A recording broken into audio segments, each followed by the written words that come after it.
اللہ نے فرمایا سب کے سب سجدہ کرو، سب سجدے میں چلے گئے. پتہ ہے ایک تھا ابلیس جو غرور کی وجہ سے سجدہ نہیں کیا، کھڑا رہا. ابلیس کون ہے؟ یہ شیطان جس کا نام عزازیل. یہ کون ہے؟ فرشتوں کو تعلیم دینے کے لیے اس کو مامور کیا گیا تھا. اس کو معلم الملائکہ کہتے ہیں. بعضوں نے اس کو فرشتوں میں شمار کیا، لیکن مفسرین کی اکثر رائے یہ ہے کہ وہ جنات میں سے تھا. ابلیس کس میں سے تھا؟ جنات میں سے تھا، لیکن فرشتوں کے ساتھ رہتا تھا، اس لیے حکم اسے بھی تھا. حالانکہ وہ اللہ کی بہت عبادت کیا ہے، بہت عبادت، اتنی عبادت کیا ہے کہ اس کے سجدے اگر زمین پر پھیلا دیے جائیں تو ایک راہی کے دانے کے برابر بھی جگہ خالی نہیں ہوگی. اتنے سجدے اللہ کے کر چکا، لیکن اس وقت سجدہ نہیں کیا. تو رب تعالیٰ نے سوال فرمایا، قال ما منعک الا تسجد اذ امرتک، تو سجدہ کیوں نہیں کیا جبکہ میں نے تجھے حکم دیا تھا؟ قال انا خیر منہ، کہنے لگا اے مولا میں اس سے بہتر ہوں، آدم سے میں بہتر ہوں. خلقتنی من نار وخلقتہ من طین، تو نے مجھے آگ سے بنایا ہے اور اسے مٹی سے بنایا ہے. آگ بلند رہتی ہے، مٹی نیچے رہتی ہے، بلند آدمی نیچے والے کو سجدہ کیسے کرے؟ ہاں یہی غرور ہے. اب اس سے پتا چلا کہ کائنات کا سب سے پہلا گناہ وہ تکبر ہے، غرور، گھمنڈ، میں پن، کہ میں یہ ہوں اس کے سامنے کیوں جھکوں. یہ ابلیس کی یہیں سے خصلت شروع ہوئی. اللہ تعالیٰ نے فرمایا تو نے آدم کو دیکھا لیکن یہ نہیں دیکھا کہ حکم میرا تھا، حکم اللہ کا تھا. فاخرج منہا فإنک رجیم، آج سے تو ہمارے دربار سے نکل جا، اس لیے کہ تو مردود ہو گیا. راندہ بارگاہ، ہمیشہ کے لیے اس کو مردود قرار دے دیا گیا. یہ واقعہ میں بتا رہا ہوں آپ کو، یہ آج سورہ اعراف کے شروع میں ہی آیا. تو ابلیس نے کہا اے اللہ تو نے مجھے نکال دیا اپنے دربار سے، فرشتوں کی جماعت سے، انظرنی الی یوم یبعثون، بس مجھے قیامت تک کی مہلت دے دے. بس رب تعالیٰ سے ڈائریکٹ چیلنج کر رہا ہے، اللہ سے چیلنج کر رہا ہے، مجھے تو ٹائم دے دے. بس کیا کرے گا؟ کہتا ہے قال رب بما اغویتنی لاقعدن لهم صراطک المستقیم، بس تو مجھے ٹائم دے دے، قیامت تک تیرے جتنے بندے آئیں گے میں سیدھے راستے پر بیٹھ جاؤں گا. ثم لآتینہم من بین ایدیہم ومن خلفہم وعن ایمانہم وعن شمائلہم ولا تجد اکثرہم شاکرین. کہتا ہے میں تیرے سیدھے راستے پر بیٹھوں گا، جو بھی اس راستے سے گزرے گا کبھی میں اس کے سامنے سے آؤں گا، کبھی پیچھے سے، کبھی دائیں سے، کبھی بائیں سے، کسی نہ کسی طرح اس کو اس راستے سے میں ہٹا دوں گا. اے رب تیرے بندوں میں تو شکر کرنے والے نہیں پائے گا. اللہ کو یہ چیلنج کر رہا ہے. دوسری آیتوں میں یہ تک کہا اس نے قال فبعزتک لاغوینہم اجمعین، تیری عزت کی قسم اے اللہ. عزت اس کو بھی معلوم ہے اللہ تعالی، اور قسم بھی اللہ کی عزت کی کھا کر کہہ رہا تیری عزت کی قسم میں تیرے سارے بندوں کو گمراہ کروں گا، سارے بندوں کو گمراہ کروں گا. رب تعالیٰ سے چیلنج کیا. رب نے فرمایا قال انک من المنظرین، جا تجھے ٹائم دیا جاتا ہے، مہلت ہے تجھے، جتنا ٹائم چاہیے پورا لے لے. ٹائم ہی نہیں طاقت بھی دے دی گئی، قوت بھی دے دی گئی. دنیا میں جتنی تیزی سے ایک جگہ سے دوسری جگہ جانا ہے سب تجھے دے دیا گیا، جا بہکا لے. کتنوں کو بہکاتا ہے. ان عبادی لیس لک علیہم سلطان، اللہ فرماتا ہے تو پوری کوشش کر لے، میرے کچھ بندے ایسے ہوں گے جن پر تیرا داؤ نہیں چلے گا، نہیں چلے گا، تیرا داؤ نہیں چلے گا. رب تعالیٰ نے بھی فرمایا تو پوری کوشش کر لے لیکن تیرا داؤ میرے کچھ بندوں پر نہیں چلے گا. وہ کون سے بندے ہیں؟ ان بندوں کے بارے میں ابلیس بھی مان گیا، شیطان بھی مانا، کہنے لگا ہاں ہاں ہے تیرے کچھ بندے. وہ کون ہے؟ الا عبادک منہم المخلصین. یہ وہ بندے، ہاں مولا تیرے کچھ بندے ایسے ہوں گے جن پر میرا داؤ نہیں چلے گا. وہ کون ہے؟ وہ بندوں کی جماعت کو مخلصین کی جماعت کہا جاتا ہے کہ وہ اگر عبادت کرتے ہیں تو نہ ادھر دیکھتے نہ ادھر دیکھتے ہیں، وہ خالص تیری رضا کے لیے کرتے ہیں.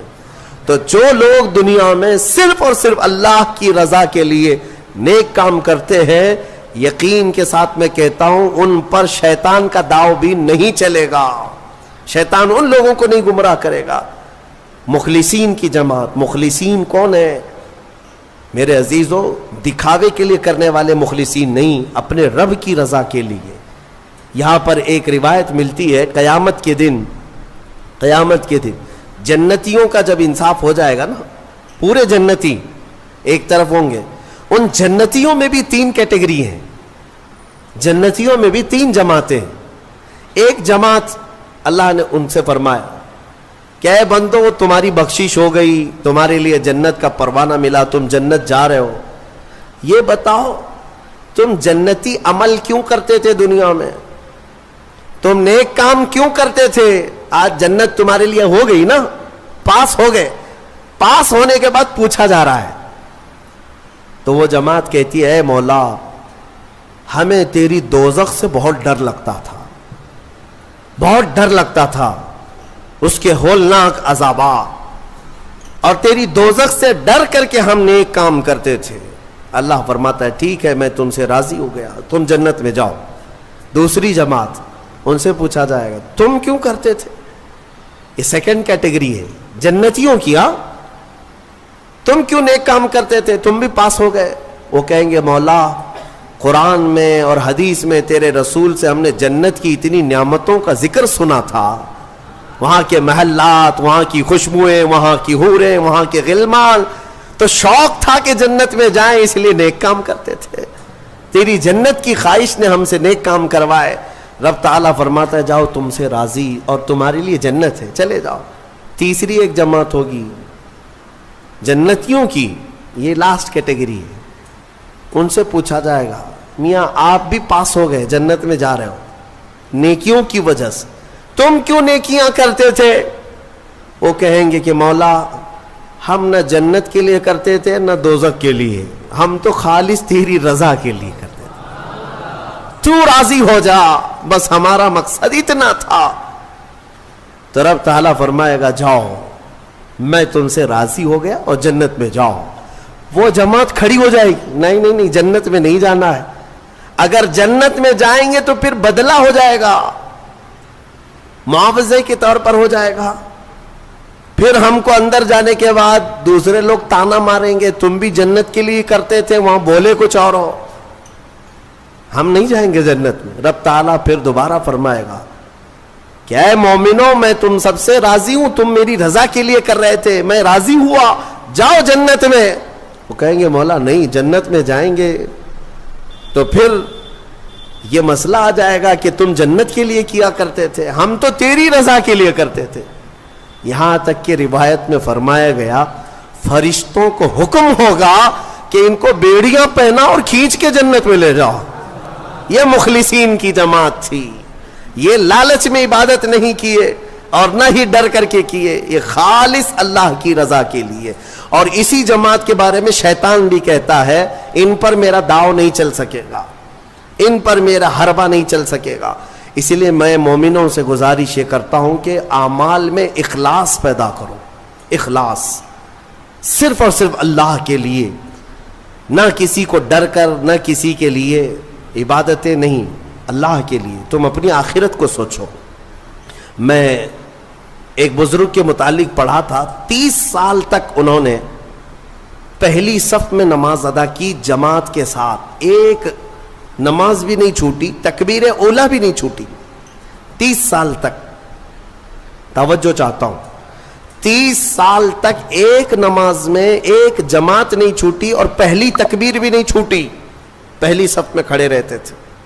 30 سال کے بعد ایک دن مغرب میں آئے تو ایک رکعت ہو گئی. 30 سال کے بعد ایسا موقع آیا، پیچھے رہ گئے.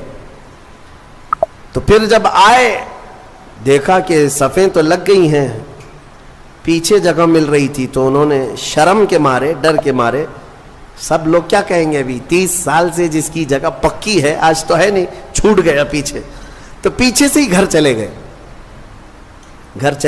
گھر میں جا کر نماز پڑھ لیا. عشاء میں اس ڈر سے نہیں آئے کہ سب لوگ سوال کریں گے مغرب میں کہاں تھے. تو اس زمانے میں ایک بڑے بزرگ تھے, انہوں نے پوچھ لیا کہ فلاں صاحب جو رہتے تھے پہلی صف میں, جن کا ریکارڈ تھا 30 سال کا, وہ کہاں ہیں؟ کہا کہ حضور پتہ نہیں, مغرب میں بھی نہیں آئے, عشاء میں بھی نہیں آئے. کہا کہ چلو دیکھ لیتے ہیں, کہیں بیمار تو نہیں ہو گئے, کچھ تو ہوا نہیں تکلیف. گئے تو گھر میں بیٹھے ہوئے تھے, پوچھا کہ کیا بات ہے, مغرب میں بھی نہیں, عشاء میں بھی نہیں. کہا مغرب میں آیا تھا لیکن 1 رکعت ہو گئی تھی, میں شرم کے مارے پہلی صف میں نہیں آیا, پہلی صف میں جگہ نہیں مل رہی تھی, شرم کے مارے میں پیچھے نہیں کھڑا ہوا کہ لوگ کیا کہیں گے, میں واپس گھر میں آ کر نماز پڑھ لیا. اس بزرگ نے ان سے کہا جو 30 سال کی عبادت کر چکے تھے, کہا کہ اے بندے جا پچھلے 30 سال کی نمازوں کو پھر سے ریپیٹ کر لے, دوہرا لے, اس لیے کہ جو تو نے نمازیں پڑھی وہ صرف اسی نیت سے پڑھی کہ لوگ کیا کہیں گے, لوگ کیا کہیں گے.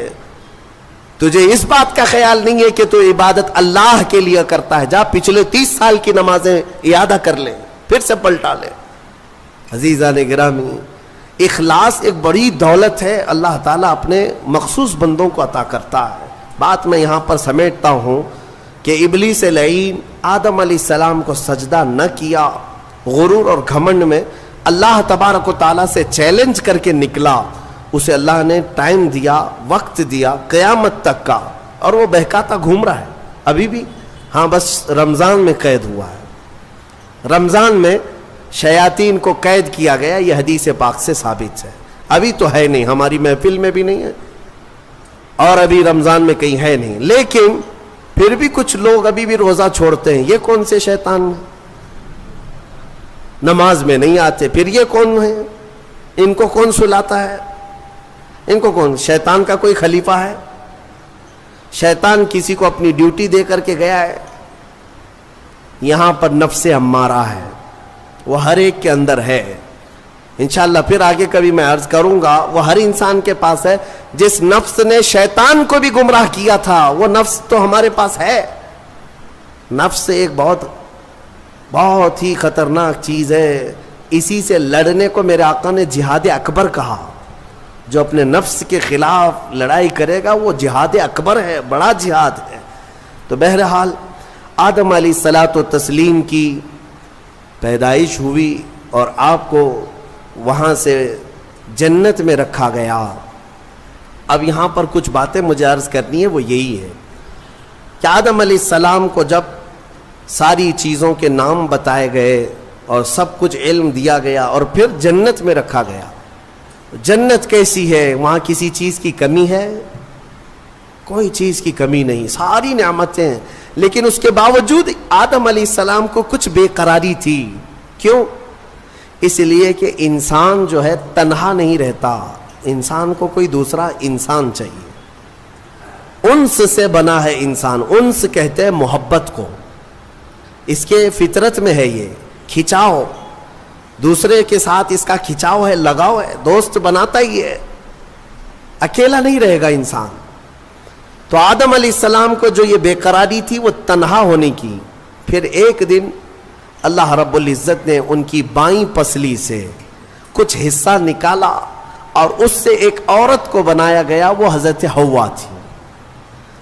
ہاں اتنی بات میں آپ کو بتا دوں, آدم علیہ السلام کی پیدائش وہ کس جگہ ہوئی اللہ بہتر جانے, کوئی تو جگہ ہوگی, لیکن عورت کی پیدائش تو جنت کے اندر ہوئی. کہاں ہوئی ہے؟ جنت کے اندر ہوئی ہے. ہاں جنت میں پیدا ہوئی ہے عورت, یہ اس کا مقام ہے اور یہ جنتی چیز ہے. اللہ تبارک و تعالیٰ نے اس میں جو خوبصورتی رکھی ہے عورت کے اندر, وہ جنت کی کشش ہے. جب حضرت آدم علیہ السلام حضرت حوا کو دیکھتے ہیں, آپ کو پتا ہے حضرت حوا دنیا کی سب سے خوبصورت عورتوں میں سے ایک ہے. سب سے خوبصورت تھی. آدم علیہ السلام ان کی طرف ہاتھ بڑھانے لگے. رب تعالیٰ کا حکم ہوا آدم تمہارے لیے حلال نہیں, تم اس کا مہر ادا کرو, مہر ادا کرو. مہر دینا یہ جنتی قانون ہے, آج بھی ہمارے نکاح میں مہر رکھا جاتا ہے. آدم علیہ السلام نے عرض کیا کہ مولا میں یہاں کس چیز کا مالک ہوں, کیا چیز مہر میں دوں؟ رب تبارک و تعالیٰ نے فرمایا آدم تمہاری اولاد میں اخیر زمانے میں میرا ایک محبوب نبی پیدا ہوگا جس کو آسمانوں میں احمد, زمینوں میں محمد کہا جائے گا. آدم تم اس پر 20 بار درود بھیجو, یہ حوا کا مہر ہو جائے گا. شیخ عبدالحق محدث دہلوی رحمۃ اللہ علیہ نے بھی اس کو لکھا ہے, آپ اندازہ کرو ہماری ماں کا مہر درود پاک ہے. ہماری ماں ہمارے باپ کے لیے حلال ہوئی تو درود کے صدقے میں حلال ہوئی. اور جس کو درود سے چڑ ہے اسے سوچنا چاہیے کہ حلال ہونے کا طریقہ آدم علیہ السلام کے لیے حضرت حوا درود رکھا گیا. درود کے منکر تو کہاں جائے گا, کہ اپنے ماں باپ کے بارے میں شک کرے گا. آدم علیہ السلام اس کے بعد حضرت بی بی حوا کو چھوتے ہیں, دونوں مزے سے رہ رہے تھے. قرآن میں اللہ فرماتا یا آدم اسکن انت وزوجک الجنت فکلا منہا حیث شئتما. رب فرماتا ہے تم اور تمہاری بیوی جنت میں رہو, جو چاہے کھاتے رہو, جہاں سے من کرے کھاؤ. جنت میں گھومتے رہو, پھرتے رہو, ساری چیزیں تمہارے لیے اب حلال ہیں. لیکن رب نے فرمایا تھا وَلَا تَقْرَبَ هَذِهِ الشَّجَرَةَ, ایک درخت ہے اس کے قریب مت جانا, ایک درخت ہے اس کے قریب مت جانا. اللہ کی طرف سے منع تھا, وہ درخت کے قریب جانے کی ممانعت آئی تھی. تو ہوا کیا, ابلیس لعین جو بارگاہ سے مردود ہو گیا تھا, اب اس کی ڈیوٹی ہو گئی تھی کہ آدم علیہ السلام کو بہکائیں یا پھر ان کی ذریت کے خلاف کچھ نہ کچھ سازشیں کرتے رہے. اس کی ڈیوٹی ہو گئی تھی. اس وقت تک وہ فرشتوں میں بھی جاتا آتا تھا, جنت کے دروازے تک بھی پہنچتا تھا. روایات یہ بتاتی ہیں کہ ایک دن جنت کے قریب وہ گیا, آدم علیہ السلام اور حضرت حوا کو بلایا, کہا کہ تمہیں پتہ ہے اس درخت کے قریب جانے سے کیوں منع کیا گیا ہے؟ آدم علیہ السلام نے پوچھا کیا بات ہے؟ کہا اس درخت میں ایک پھل ہے, اگر تم کھا لو گے نا الا ان تکونا ملکین او تکونا من الخالدین, تم یا تو فرشتے بن جاؤ گے یا ہمیشہ جنتی بن جاؤ گے. ہاں اگر کھا لیے تو ہمیشہ کا ہو جائے گا, پکے ہو جاؤ گے. اس لیے تمہیں روکا گیا ہے, کھانے سے روکا گیا ہے کہ تم کنٹینیو نہ ہو جاؤ, یہاں پہ ہمیشہ کے نہ ہو جاؤ. آدم علیہ السلام اس کی باتوں میں نہیں آئے, لیکن اندر آنے کے بعد حضرت حوا بار بار کہنے لگیں آدم علیہ السلام سے کہ ایک بار پھل کھا کے تو دیکھتے ہیں, کھا کر کے تو دیکھتے ہیں. حضرت آدم علیہ السلام نے منع کیا. رب تبارک و تعالیٰ نے قریب جانے سے منع کیا ہے, وَلَا تَقْرَبَ هَذِهِ الشَّجَرَةَ. اب یہاں پر شیطان نے ایک لاجک سکھائی, منطق. ہاں قریب جانے سے منع کیا نا, درخت کا پھل کھانے سے تھوڑی نہ منع کیا. تو حضرت بی بی حوا نے پھل توڑ کر کے آدم علیہ السلام کو بھی پیش کیا, خود بھی کھائیں. جیسے ہی ان دونوں نے کھائے, قرآن میں اللہ فرماتا ہے دونوں کے کپڑے اتر گئے, لباس اتار لیا گیا, پورا کا پورا لباس اتار لیا گیا. جنت کے کچھ درختوں کے پتوں سے انہوں نے اپنا جسم چھپایا. پھر فوراً حکم آیا اللہ کا, قال اہبطوا, اتر جاؤ تم سب کے سب, تم سب اتر جاؤ جنت سے, زمین پر جاؤ. اس لیے کہ اللہ تعالیٰ نے جس چیز سے روکا تھا تم نے وہ کھا لیا. آدم علیہ السلام کو بھی اتارا گیا, بی بی حوا کو بھی اتارا گیا. جنت میں اور جنہوں نے ان کا تعاون کیا تھا سب کو اتارا گیا, زمین پر بھیج دیا گیا. اور پھر الگ الگ آدم علیہ السلام کو سرندیپ پہاڑ پر جو سری لنکا میں ہے آج, حضرت حوا کو جدہ میں سعودی عرب میں. اتنا لمبا فاصلہ, اور پوری بھری دنیا میں دو ہی لوگ ہیں, اور ایک ادھر ایک ادھر. رب تبارک و تعالیٰ نے اتارا اور پھر یہ فرمایا ایک مدت تک تم کو زمین میں ٹھہرنا ہے اور پھر میری طرف لوٹ کر کے آنا ہے. آدم علیہ السلام اس بات پر روتے رہے, بہت روئے, تقریباً 350 سال روئے. سب سے زیادہ رونے والوں میں آدم علیہ السلام کا نام آتا ہے. پھر ایک دن ایسا ہوا کہ آدم علیہ السلام نے اللہ تعالیٰ کی بارگاہ میں یوں عرض کیا کہ جب میری آنکھ کھلی تھی, سب سے پہلے حضرت آدم علیہ السلام کی روح ڈالی گئی, آنکھ کھلی تھی, تو سب سے پہلے آدم علیہ السلام کی نظر جس چیز پہ پڑی تھی وہ لا الہ الا اللہ محمد الرسول اللہ. اللہ تعالیٰ نے اپنے نام کے ساتھ ایک اور نام رکھا تھا. آدم علیہ السلام نے اللہ کی بارگاہ میں یوں عرض کیا کہ مولا, جس کا نام تو اپنے نام کے ساتھ آسمانوں میں رکھا اس کے طفیل میری توبہ قبول فرما. فوراً رب تبارک و تعالیٰ نے جبرائیل امین کو بھیجا, جاؤ آدم کی توبہ قبول ہوئی, اس لیے کہ محبوب کا وسیلہ لیا گیا. ہاں, اسی لیے ہمارے امام بریلی کے تاجدار فرماتے ہیں وہ جہنم میں گیا جو ان سے مستغنی ہوا, ہے خلیل اللہ کو حاجت رسول اللہ کی, ہے خلیل اللہ کو حاجت رسول اللہ کی, عرش حق ہے مسند رفعت رسول اللہ کی, دیکھنی ہے حشر میں عزت رسول اللہ کی. یہ اتنا ہی نہیں میرے عزیزو, تمہیں کیا خبر, قیامت کے دن کے بارے میں بھی اعلیٰ حضرت فرماتے ہیں خلیل و نجی مسیح و صفی سبھی سے کہیں نہ بنی. قیامت کے دن یہ قوم کہاں کہاں جائے گی, سارے نبیوں کے پاس جائے گی, سب کیا کہیں گے میرے علاوہ کسی اور کے پاس جاؤ. ہاں, حضور فرمائیں گے آؤ میں تمہاری شفاعت کے لیے ہوں. اس کو اعلیٰ حضرت فرماتے ہیں خلیل و نجی مسیح و صفی سبھی سے کہیں نہ بنی, یہ بے خبری کی خلق پھری کہاں سے کہاں تمہارے لیے. یا رسول اللہ, کہاں سے کہاں تمہارے لیے, دہن میں زباں تمہارے لیے, بدن میں ہے جہاں تمہارے لیے, ہم آئے یہاں تمہارے لیے, اٹھے بھی وہاں. الحمدللہ حضرت آدم علیہ السلام کی توبہ قبول ہوئی. اس کے بعد آپ کو حکم ہوا حج پہ جانے کا. آپ حج کے لیے آئے, کعبہ اس وقت موجود تھا, فرشتوں کا تعمیر کیا ہوا تھا. آدم علیہ السلام سفر کر کے گئے حج کے لیے. یہاں سے ایک بات میں عرض کرتا ہوں, دنیا کا پہلا حج ہندوستان کی سرزمین سے ہوا. آدم علیہ السلام اسی زمین سے گئے, اور ہمارے لیے فخر کی بات یہ ہے کہ یہ ہندوستان ہمارے باپ کی زمین ہے. ہاں, آدم علیہ السلام باپ ہے کہ نہیں ہے, ہمارے باپ کی زمین ہے. الحمدللہ ہم اپنے باپ کی زمین پر قائم ہیں. ہاں, کسی کے باپ کی نہیں ہے. اور فخر سے رہو, خوشی سے رہو. اللہ تبارک و تعالیٰ نے زمین پر تمہیں قرار دیا. آدم علیہ السلام جب وہاں پہنچے تو عرفات کے میدان میں حضرت حوا سے ملاقات ہوئی. پھر اس کے بعد زندگی کی ابتدا ہوئی, اولاد شروع ہوئی آدم علیہ السلام کی. پھر نسل انسانی کا ایک بہت بڑا سلسلہ شروع ہوا, اور اسی نسل انسانی کی برکت ہے کہ ہم اور آپ زمین پر آج موجود ہیں. اسی آدم علیہ السلام کی نسل سے ایک اور بات خاص طور پر عرض کرنا ہے, وہ یہ ہے کہ آدم علیہ السلام کہاں سے اتارے گئے تھے. میں نے ابھی آپ کے سامنے عرض کیا, کہاں سے اتارے گئے تھے, جنت سے اتارے گئے تھے. جنت سے اتارے گئے, اور جہاں سے آئے ہیں وہیں پر جانا چاہیے. اسی لیے کہا گیا انسان کو کہ تیرا اصلی وطن جنت ہے.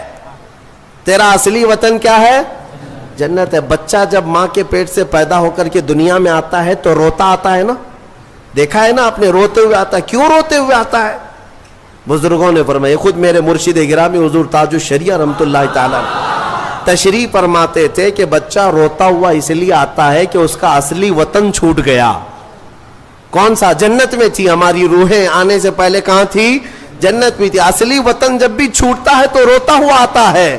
اور اسی لیے شاعر کہتا ہے, شاعر کیا کہتا ہے کہ یاد داری کے وقت زادن تو ہما خنداں بودند تو گریاں.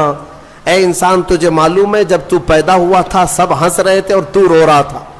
ماں بھی ہنس رہی تھی, باپ بھی ہنس رہا تھا, خوشی میں سب پیڑے بانٹ رہے تھے, جلیبیاں بانٹ رہے تھے, ہیں سب خوش تھے کہ تو پیدا ہو. لیکن تم کیا کر رہے تھے؟ تم تو روتے ہوئے آئے تھے. چنا زی کے وقت مردنے تو ہما گریاں بودند تو خنداں. شاعر کہتا ہے اے انسان اب زندگی ایسی گزار کر جا کہ جب تیرے جانے کا وقت ہو تو سب رو رہے ہوں اور تیرے لبوں پہ مسکراہٹ ہو. تو ہنستا ہوا جا. کون ہنستا ہوا جائے گا؟ جسے اپنے وطن پر جانے کا شوق ہو, اپنے اصلی وطن جانے کا جسے بھی شوق ہوگا, موت کے وقت اس کے لبوں پہ مسکراہٹ ہوگی. اور جسے جہنم جانے کا ہوگا خاک مسکرائے گا, خاک مسکرائے گا. وہ تو ملک الموت کی شکل دیکھ کر کے لال پیلا ہو چکا ہوگا. ہاں اسی لیے جنت کی خواہش بھی رکھو کہ میرا اصلی وطن ہے, اور کام بھی وہی کرو تاکہ مرنے کے وقت لال پیلے نہ ہو, لبوں پر مسکراہٹ ہو. اسی لیے بہتوں کو مرتے وقت مسکرانا یہ ہمارے اختیار میں نہیں ہے. ہاں تم چاہو گے تو مسکرا لیں گے. ابھی ہم بیٹھے ہیں, ہنسنے کے لیے بولوں گا تو پورا پھاڑ کر کے ہنسیں گے, ہو سکتا ہے ابھی اختیار ہے, لیکن موت کے بستر پر میاں کسی کے اختیار میں نہیں. ہنسنا اس وقت تمہارے کنٹرول میں نہیں. اس وقت تو نزع کا عالم ایسا کہ مکھی بھی بیٹھے تو پہاڑ کے برابر لگے. ہنس کہاں سکو گے؟ ہاں بس وہی ہنسے گا جو زندگی بھر جنت میں جانے کی تیاری کرتا تھا اور مولا اسے موت سے پہلے جنت دکھا رہا ہو اور وہ ہنس رہا ہو. بس وہی ہنسے گا, باقی کسی کے کنٹرول میں نہیں ہے. اسی لیے میں اسی پر گفتگو ختم کرتا ہوں. ہمارے باپ آدم علیہ السلام جنت سے آئے تھے اور پھر وہ واپس جنت میں ہی جائیں گے. آدم علیہ السلام بھی, نوح علیہ السلام بھی, موسیٰ و عیسیٰ بھی, ابراہیم و اسماعیل بھی علیہ السلام, اور خود میرے آقا و مولا سیدنا محمد الرسول اللہ صلی اللہ علیہ وسلم جنت ہی میں جائیں گے. تو ہم جن کی امت ہیں, ہمارے لیے یہی فرض ہے کہ ہم بھی وہیں جائیں جہاں ہمارے رسول جائیں گے, اور جنت کے کام شروع کرو, نیکیاں کرو. اللہ تبارک و تعالی ہم سب کو اصلاح کی توفیق عطا فرمائے. مرنے سے پہلے مولا توبہ کی توفیق عطا فرمائے, جنتی اعمال کی توفیق عطا فرمائے. وآخر دعوانا الحمدللہ رب العالمین. السلام علیکم.